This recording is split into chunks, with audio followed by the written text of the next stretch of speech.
Well, this is part of a series of discussions with scholars from Mexico and Mexican Americans in the United States. And the idea is to reflect on 21st century challenges for Mexico and Mexicans from a law and policy perspective. So today we have Cesar Cuauhtemoc Garcia Henandez, a law professor at the University of Denver, who researches and writes about U.S. immigration law and policy. So I thought we'd just start by talking about your book. That you're actually on a book tour now. Yeah. That's what brought you to Tucson, called Migrating to Prison and America's Obsession with Locking Up Immigrants. And maybe a general opening question would be, what does U.S. history on immigration detention centers, or as you put it, immigration prisons, offer in terms of lessons for future immigration policy in the U.S.? Well, thanks so much for having me on and for giving me the opportunity to talk a little bit about the book. Migrating to Prison is a book that, for me, begins in my very first moments as a new lawyer. Where some of my earliest clients, most of my early work was representing folks who were locked up while they were going through the immigration court process. And what I realized at the time, I was doing this work in South Texas, where I was born and raised. And I realized at the time that I had no idea that these facilities existed. And so it struck me that if I didn't know that they existed, then probably others didn't know that they existed as well. And some of these facilities had been there for a few decades by this point, going back to the 1980s. So this is certainly not a brand new phenomenon, but it's also not a phenomenon that's been around for forever.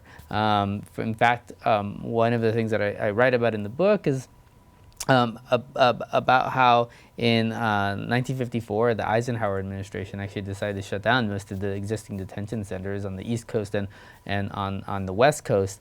And so the ultimate goal of referencing this history for me as a lesson for the future is to point out the fact that the way we do things now isn't inevitable.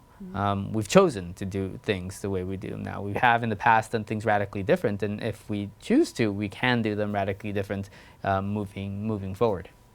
Yeah, I know that in the book you talk about that period of U.S. history with respect to the Eisenhower administration and how they moved away from what the detention centers at the time, and that it wasn't because of humanitarian reasons necessarily. It was actually a different impetus. So could you talk about that? Yeah, it would be nice to think of it as humanitarian. All of a sudden, from one day to another, high-level government officials just decided, oh, we should treat people better.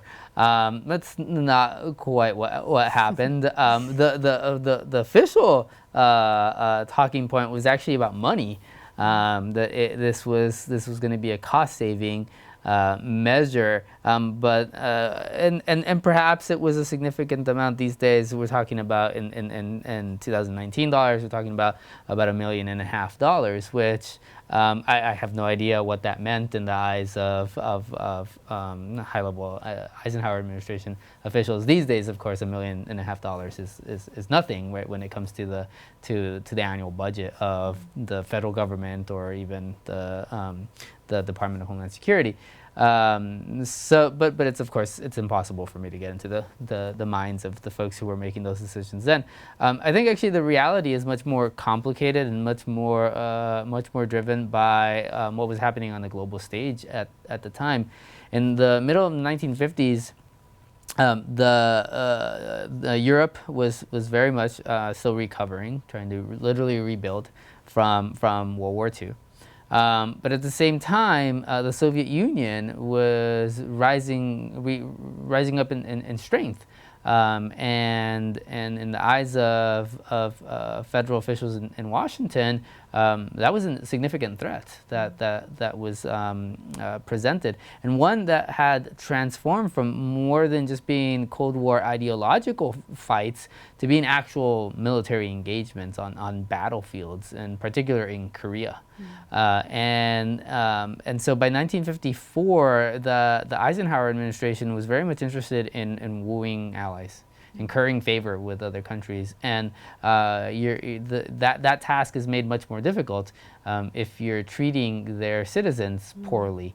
And so the administration, I think, took the view that immigration policing, how it went about treating the citizens of other countries who made their way to the United States, was an important part of its national security strategy in those early years of the Cold War.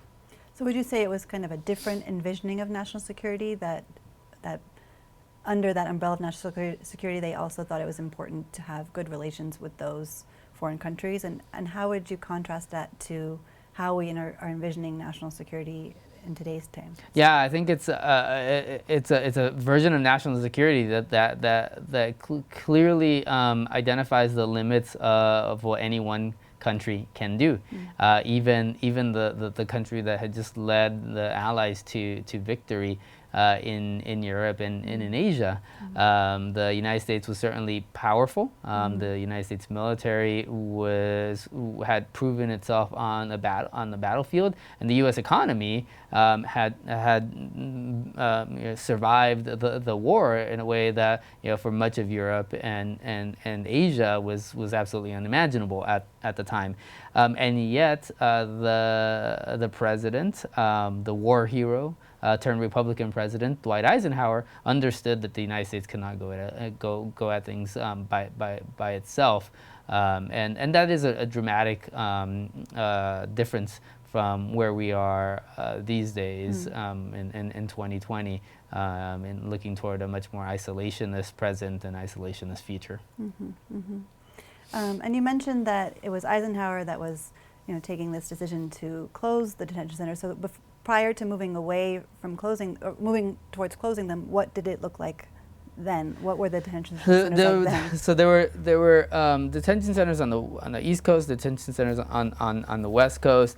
For an earlier period of time, there was an island in San Francisco Bay, Angel Island, that was used primarily to house folks who were coming from Asia. This is a period in which federal immigration law started to develop on the back of trying to exclude Asian, particularly Chinese, migration, and so we needed a sorting mechanism, and that's what developed, or we turned to Angel Island as a place to physically develop that infrastructure. But on the East Coast, that had started to dwindle, and in fact had closed down by the 1950s. But on the East Coast, there was a very important facility that was still running, and that was on Ellis Island. And I think it's important. Not only because of the folks who held there, a woman named, for example, Ellen Knopf, who is famous in the immigration law world because she fought her case all the way to the Supreme Court, where she absolutely lost a due process challenge, and the court gave us this memorable line that sets out the way we analyze due process considerations when it comes to folks who are trying to come to the United States. The court said whatever procedure Congress authorizes is due process as far as the alien denied entry is concerned. It is abdicating the judicial role of determining what constitutes due process, and is essentially handing that over to Congress. So folks like Ellen Knopf were being held there, and in a memoir that she published later after she was released, she recalled that when she was first arriving, she said it had the look of watchtowers, and that the fencing was such that it reminded her of kennels, dog kennels, and and I think so. I think the Ellis Island facility was important for that reason, because of what it looked like, what it felt like to folks like Ellen Off. But I think also symbolically, it's extremely important, because of course most of us know something about the history of Ellis Island, but the something that we know is the romanticized side of Ellis Island, and it certainly is true that it is the place where generations of newcomers first stepped foot on in the United States. But it was also an immigration prison, and I think it's important not to lose sight of the fact that this one physical location illustrates the two sides of the way that we've always gone about dealing with migrants. On the one hand, some folks have been welcomed. On the other hand, there's been this very strong arm, punitive bent to immigration law enforcement. Yeah, I think, well, I can admit I didn't know that about Ellis Island. I only knew the history of the, give us you're tired, you're poor, you're weak, and opening America's arms to refugees and people from other countries, and I didn't know that history. And I wonder, you said one of your goals or one of your thoughts in writing the book was that a lot of people don't know about these detention centers, and you're someone who's coming from academia, and now you're writing a book that's reaching a broader audience. And in talking to that audience, what are you hearing from people about what they knew, what their awareness was prior to encountering what you've written? I think one of the silver linings of the Trump era has been an increased awareness in what's happening today. And what's been happening in the last 2 years or so, but that hasn't evolved or expanded to an increased awareness of what we did before then. And so one of the reasons why I decided to write this book, not for the audience that I'm most comfortable writing for, which is other academics. I wanted to write. I wrote this book specifically to try to reach folks who don't spend their days thinking about immigration law, who don't spend their days reading academic journals. And the reason for that was because during the 8 years of the Obama administration, I was fully aware of the fact that the immigration prison population was at historically unprecedented level. We had more people locked up for suspected immigration law violations at any time prior to then in the history of the United States, and yet I could not get people to have that conversation about why it is we were doing that, what it is we were doing that, what it meant that we were doing this at a historically unprecedented scale.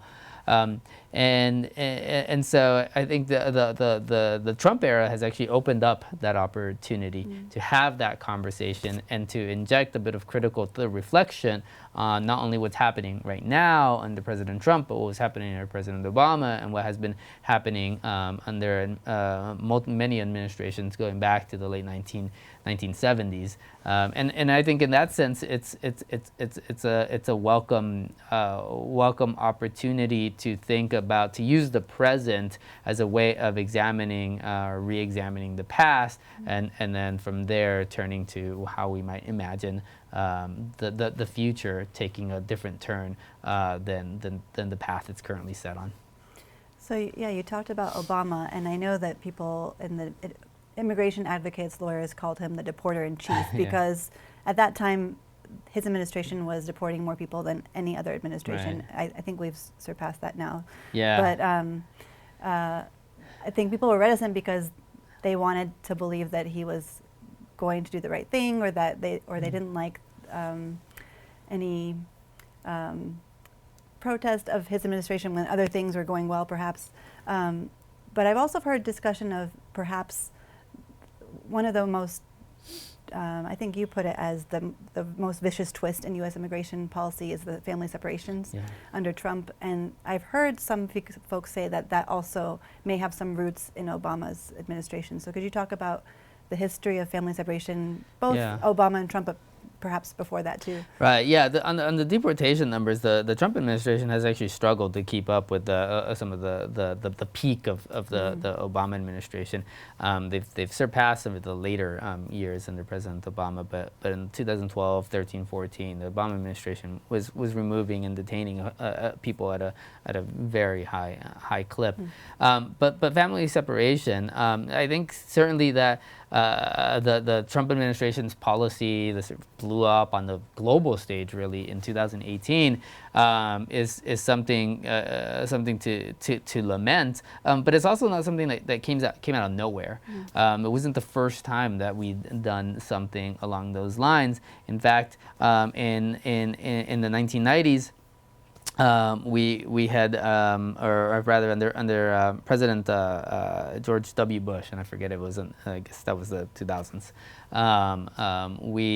We did have a policy where we were actually separating families. When Congress found out about this, Congress blew up. Congress was really quite upset about this, and so the Bush administration responded by building sites where families could be confined together. And then when President Obama first entered the White House a few years later, one of the first major changes that his administration made to immigration law enforcement was actually to shut down those facilities. A few years later, the Obama administration opened up a couple of very similar sites, and so family separation and family detention have kept going back and forth. Right, they're sort of the two sides of the coin, and what I want to inject into the conversation is the question of why it is that this is a two-sided coin. Why is it that those are the only two policy options that are thought to be a reasonable approach for the federal government to take if what we want is to support people going through the immigration court process? We can do that in ways that have nothing to do with locking them up behind barbed wire, but while still supporting them as they go through the immigration court process to make sure that they show up, to make sure that they're abiding by whatever restrictions the judges impose on them, and by making sure that the community is safe while those legal proceedings are ongoing. Yeah, I think this brings me to some questions I had about the cost, because you mentioned what the cost was during Eisenhower's day, and I wonder if you have stats at your fingertips about how much we're, as a country, the U.S. is spending now on detaining immigrants, and where that money is going. Yeah, so in 2017, Congress allocated about $2.7 billion to ICE, to the Immigration and Customs Enforcement Agency alone, to run its network of facilities across the United States. That doesn't include the amount that the Customs and Border Protection gets for Border Patrol holding stations. That doesn't include the Department of Homeland Health and Human Services that runs facilities for kids who come here by themselves or who have been taken from their parents.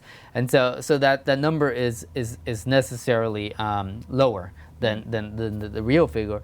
But still, we're talking about at the very least with one agency close to $3 billion in a given year. And so what I would like to see is not necessarily a reduction in the amount of money that we're spending, but a deviation of what that money is going to. Instead of barbed wire and steel doors and all of the staffing that goes along with running a prison facility, I'd rather see that money go to supporting the folks who are going through the process, the immigration court process, making sure they have access to lawyers, making sure they have access to social workers who are going to help them deal with what is inherently a highly stressful legal process, case managers that remind people where they need to be, when they need to be there, help people figure out child care if that's something that's relevant to them, and that's not only going to help the individual people who are going through the process be on better sort of more stable grounding to make their legal claim for remaining in the United States. I think it actually also helps promote the legitimacy of the legal process. Right? As a lawyer, as a legal scholar, I think that part of this is often overlooked. That when you have an immigration prison system that wherein over half of the people, the majority of the people who are locked up by ICE, for example, are going through the immigration court process, and while they're detained, they don't have access to lawyers. I mean, that's going to get you an outcome, right? But as a lawyer, as a legal scholar, I don't care just about outcomes. I care about just outcomes, right? So outcomes that are dictated by law are favorable than outcomes that are dictated by poverty. And right now what we have is outcomes that are a system that's set up to produce outcomes dictated by poverty. And I think if we were to transition the use of that, those many billions of dollars away from focusing on the physical infrastructure of locking up people, and instead helping them access the social support services that are needed to successfully navigate what is a legal labyrinth, then I think we're not only going to help the people, but we're also going to help the rule of law. Yeah, I think I've seen studies that say, at least for the studies that were the population that was studied, providing those services, a lawyer, case management, could be more effective than detention. Yeah, no, that is certainly true. We see this time and time again, and this happens. There's not one clear reason for this. Sometimes it's because a lawyer is going to give people the bad news that, you know what, there's actually nothing. There's no legal basis for you to win the right to stay here, right? Other times it's just having a lawyer provides people with information that then allows them to buy into the process, right? And when people buy into the process, they're much more willing to accept the outcome, good or bad, favorable or not, whatever the outcome is. But we do also see time and time again that lawyers are more are able to help people convince judges to grant release on bond, to grant lower bond amounts that people can actually pay them. To actually identify claims for relief from removal and to make those claims. But I think also lawyers do something that's much more difficult to pin down, which is lawyers are eyes and ears. And in many of these facilities, they're located in remote places where there just are not that many people going in and out, right? And so there's an indirect oversight function that happens with having people, having lawyers go in and out of prison facilities, just because of their mere presence, just because of their mere ability to have a conversation with folks who are locked up, and that's how we learn about what's happening. Although the proposal would be that there would be no detention center, and instead of spending that money on paying these corporations that run them, you could better spend it on these legal and non-legal services, right? That's right, yeah. Support services that are going to help people go through the legal process. And can you talk a little bit about those companies? I mean, who are those stakeholders who are invested in having the system, the immigration system, run the way it does now? Well, this is an industry, this is a practice in which the private prison industry has an enormous footprint. Companies like Core Civic and Geo Group, those are the two largest private prison operators in the United States. They each get about half of their revenue from the federal government, and they use that to run facilities around the United States, including in places like Eloy and Florence, Arizona, but certainly not limited to Arizona. They have facilities all over the place. But the private prison companies are just far from the only entities that have a financial stake in what's happening. I think actually Florence and Eloy are good examples, right? Because these are communities that are heavily reliant on prisons of one type or another, particular Florence, right? Where there's everything from state prisons to juvenile facilities to immigration prisons, everything, right? And so the local economy is heavily dependent on those jobs. And so I think it's important not to discount that at all, right? Because those jobs are quite meaningful to the people who are employed there. Just those individuals just depend on their employment for income, but also everything else that goes along with having a steady job and a steady income. And so so there's a whole mix of different institutions and actors that all have a vested interest in ensuring that there's somebody to lock up in these facilities. It reminds me of the debate about renewable energy and how if you want to make it happen, you might need to be retraining folks that are in the coal industry to do solar panels. Yeah. And maybe that's what you need to do for immigration detention centers is retrain people from being prison guards to providing case management services. Case management services, right, or helping folks to go back to school. And some of these individuals might be interested in becoming social workers. Others might be interested in becoming lawyers, paralegals, legal assistants, what have you, right? These are human resources, and so I think a lot of times the critics of immigration prisons, take the approach that we need to humanize the folks who are locked up on the inside, right? And while I think that certainly is true, we can't lose sight of the fact that those are real people. We shouldn't lose sight of the fact that those are real people. We also shouldn't lose sight of the fact that the folks who are working, who are running those facilities, are also real people, real interests, real struggles, real obstacles, and real desires to maintain the quality of life that they've built and perhaps even improve on it. But they, like the rest of us, need support in making sure that that they can do that. I'd like to turn to the Mexican side of the immigration issue for now. There was an article or an op-ed by Jorge Ramos recently saying, is Mexico the wall now? And talking about how maybe Trump, might not get the wall in the form he wanted it, but in a sense, Mexico's now the wall because of the way they're turning away people at their southern border and accepting people from the U.S. at their northern border. Could you talk a little bit about that? Yeah, the Mexican government has been a fantastic partner for the Trump administration, and in particular in reinforcing the policing that's happening along not just the southern border with Guatemala, but sort of the southern region of Mexico, and as a result, we've seen that there are fewer people who are getting to the U.S. Border, and we've seen also an increase in the number of folks who are being deported by Mexican immigration officials. I think that is if the goal is to keep people from reaching the United States,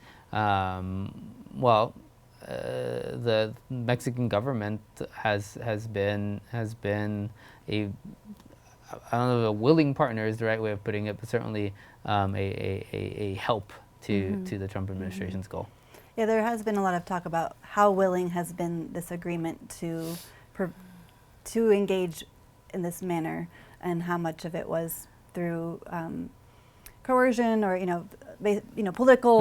political leverage that the U.S. has over Mexico. Threats, right? Yeah. Essentially threats to impose unimaginably unreasonable tariffs. Now, to what extent is that something that's a bluff, right? To what extent is it a bluff? I don't know.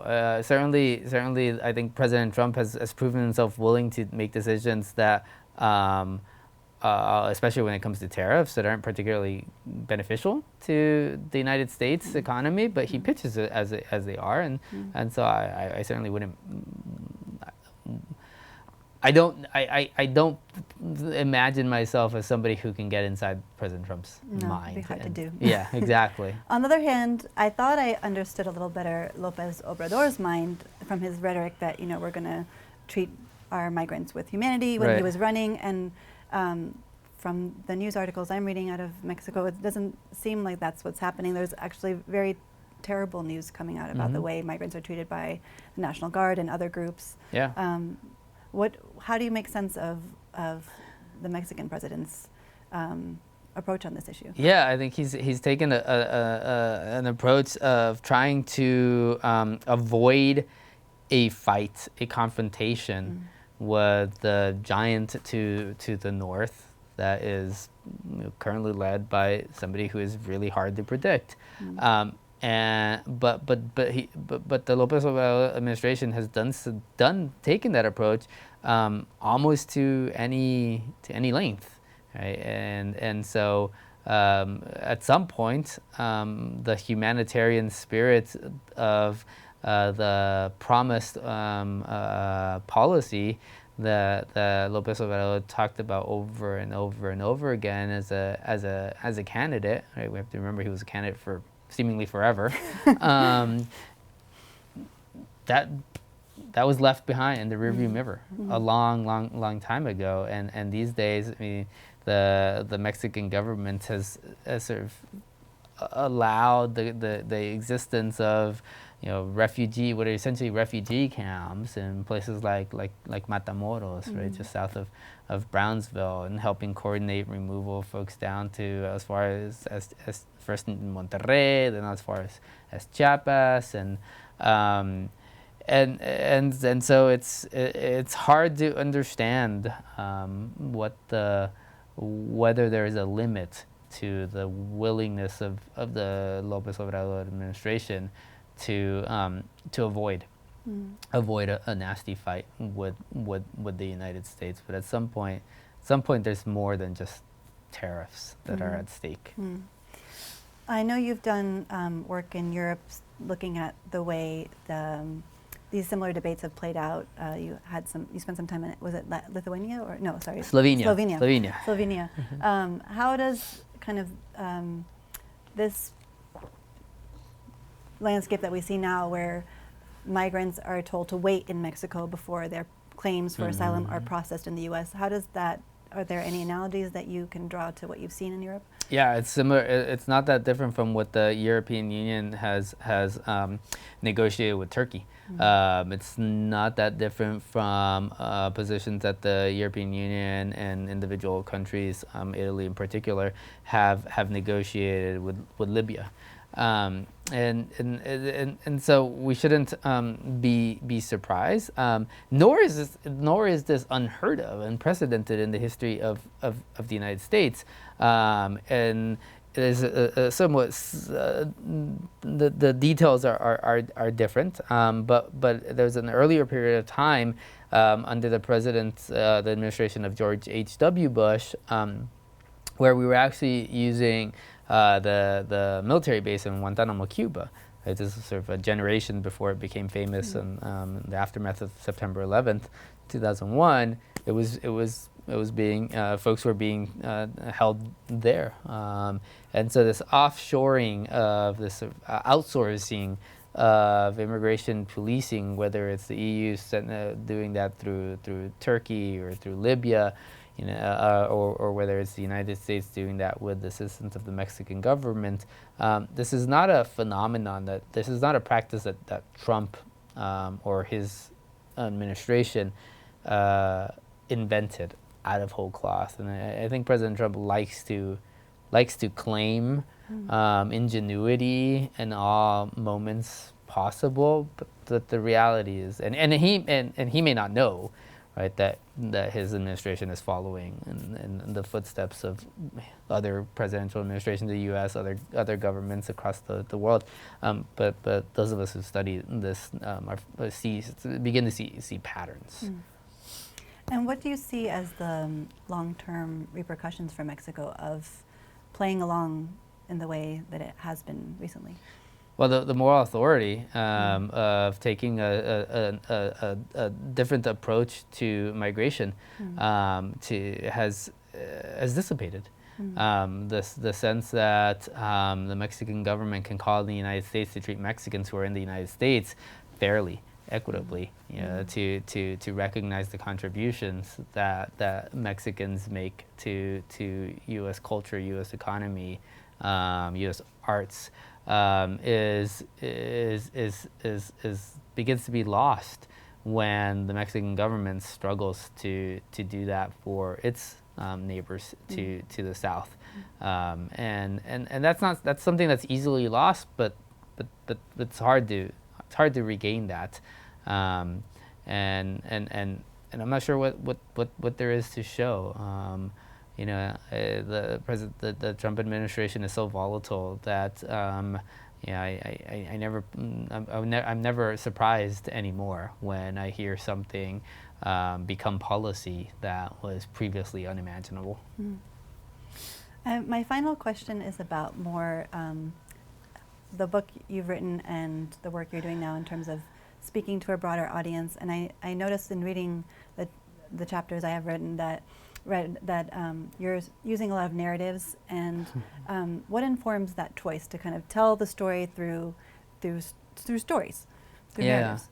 I think it's informed by the fact that I wanted to speak to folks who, for whom the human aspect of this story is hard to get access to, but also extremely compelling because they care about the humanitarian quality of the policies that are being enacted on their behalf. And it's not enough to speak the language of legal doctrine. It's not enough to speak the language of statistics. That information is all helpful. I think it helps. It informs my understanding of the phenomenon of immigration imprisonment.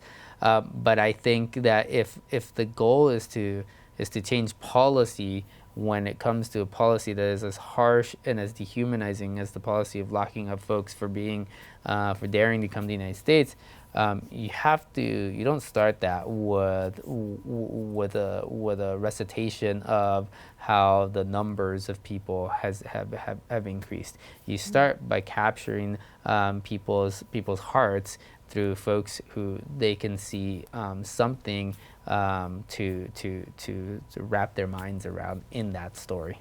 And that's what I'm trying to do. Well, I think you do it really well. I mean, when I read the pieces I've read, it really grabbed me, and I think you put it really well. I like to think that I care about the humanity, but I didn't know a lot of the stories, and even if I did, the way you tell it, I thought really grabs the audience and grabs the reader. So thank you for doing the work you're doing. Thank you. And thanks for having this conversation. Thanks for taking the time.